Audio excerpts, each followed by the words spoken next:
Hello guys, my name is Anna and I'm a Ukrainian, and I have decided I will vlog daily from my country Ukraine since the start of this awful war with Russia.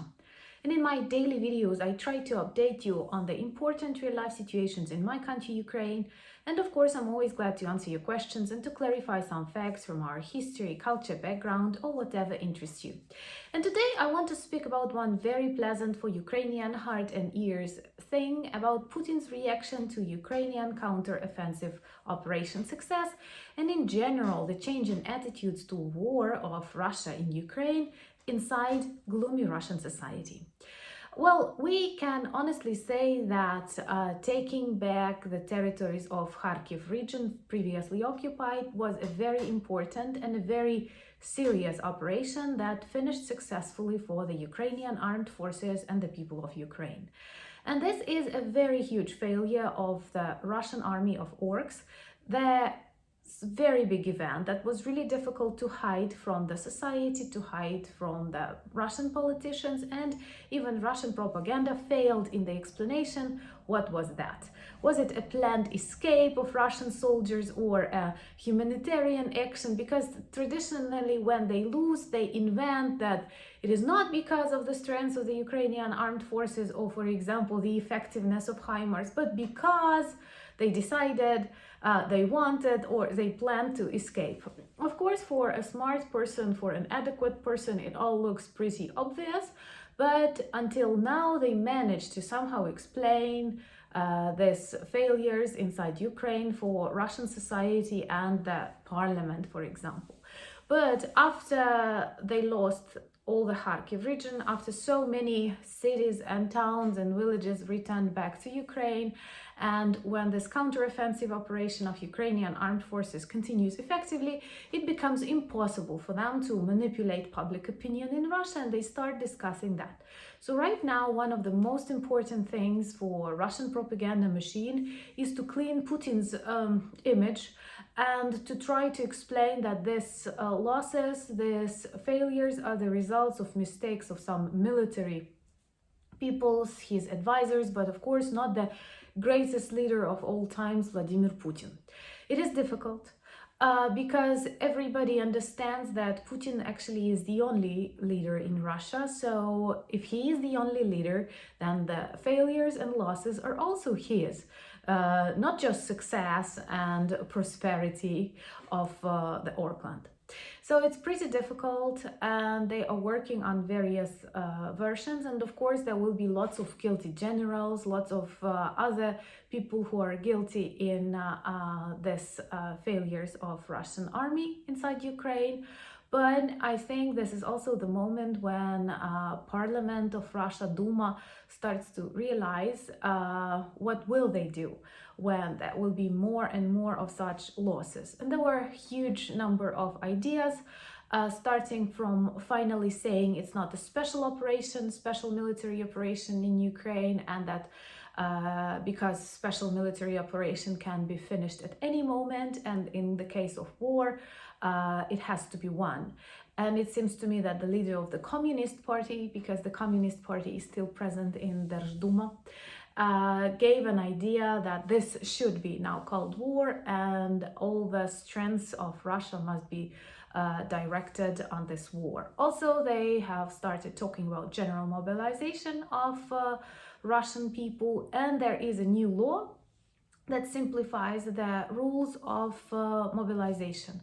That is, men will get these orders by mail, and they have to come and register themselves.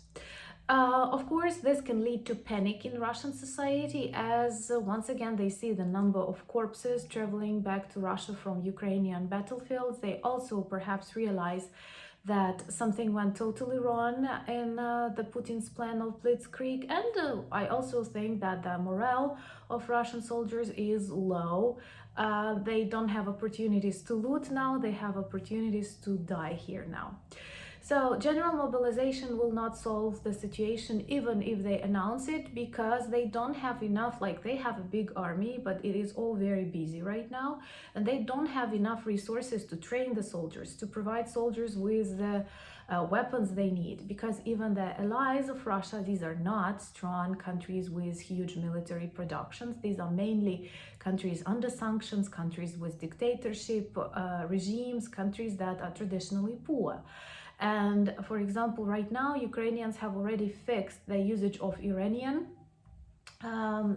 drones on the territory of Ukraine for military purposes, but at the same time, I don't think that Iran, even taking into account their nuclear program, is like the strongest ally with which you can win Ukraine, with all of its allies, real democratic, innovative countries with the history of development, evolution, with serious military production and NATO experience and all of that. So Russia is coming closer to a corner in which it will have to stop sending new soldiers, and that's why I think even general mobilization is not a solution once again, because they don't have enough resources to train soldiers. And if they will send, like, I don't know, engineers and IT specialists to the battlefields of Ukraine to fight with professional Ukrainian soldiers, this is just another kind of mass suicide. I don't like it, but I don't mind it if there will be less of Russian orcs, and if people are stupid enough to listen to their Putin's regime government and not to protest. And second, they may be afraid of some protests, because more and more people see this war is a failure, is a mistake of Putin, and as a result, maybe they will start to protest, because it's no more about just Ukraine and its political future. They never cared about that, being chauvinists and very focused on themselves, but it's about lives of their husbands, of their children, and in general, a Russian population, because once again, the number of those who died on the battlefields of Ukraine is striking, and they cannot help noticing that. So another important task of Russian propaganda and Putin's reaction on the success of Ukrainian counteroffensive operation is that they start to speak more about this global war between Russia and the West that take place now in Ukraine, but it is not just about Ukraine, it is about Russia against the world. It's a very typical and traditional phrase, idea for a totalitarian state. And in our new project, Soviet Myths Debunked, we speak about that in the episode Rotting West, because West is always an enemy for Russia, not because it attacks it, but because the lifestyle and the quality of life influences badly on Russian people. It makes them feel jealous, and at the same time they hate freedom. They are afraid of freedom and democracy. So there are a lot of difficult tasks apart from military tasks inside Russia, and this is a very good signal for Ukraine and all of its allies, because not only they lose in this military field, they have to escape, they leave their tanks and weapons, they lose their soldiers, they lose their fighting spirit, but also people inside Russia start realizing that this war is a failure. I don't believe that they are smart enough and kind enough to understand that this war against normal country, against normal culture, language, was wrong, because Russians always want to run the world, to rule this Ruski Mir, to recreate Soviet Union. But at least if they don't realize the wrong moral side of this war, they start realizing the wrong military, economic side of this war, political, that they are actually losers. And Ukrainian armed forces, well trained and supported by friends from all over the world, demonstrate that Russia is a failure in general. And this kind of state cannot continue existing. Of course, Putin has to leave and to die, and everything must be changed inside Russia for it to be able to return back to global politics, global trade, global culture, and whatever is needed. But right now, I think it is getting more and more difficult for Russian propaganda machine to demonstrate Putin as a strong leader, because strong leaders never lose. Now, when they try to say that the responsibility of these losses and failures is not Putin's but somebody else's, their question arises, then he's not the only leader, then he's not the greatest, because so far he was just like the ruler, present everywhere and controlling every sphere of Russian life.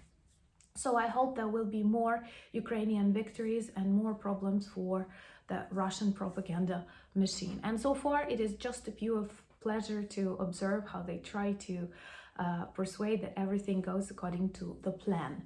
And they planned this blitzkrieg for more than 200 days. They planned to occupy and then to give up the territories. And I think now they plan to leave the annexed Crimea. Thank you very much for watching my videos. Like them if you support what I say. Subscribe to my channel, as I believe people need to know more about war in Ukraine. Thank you for buying me coffees and becoming my patrons and supporting new projects that will tell more about Ukraine and Soviet era that still fuels the Russian military machine. Slava Ukraini!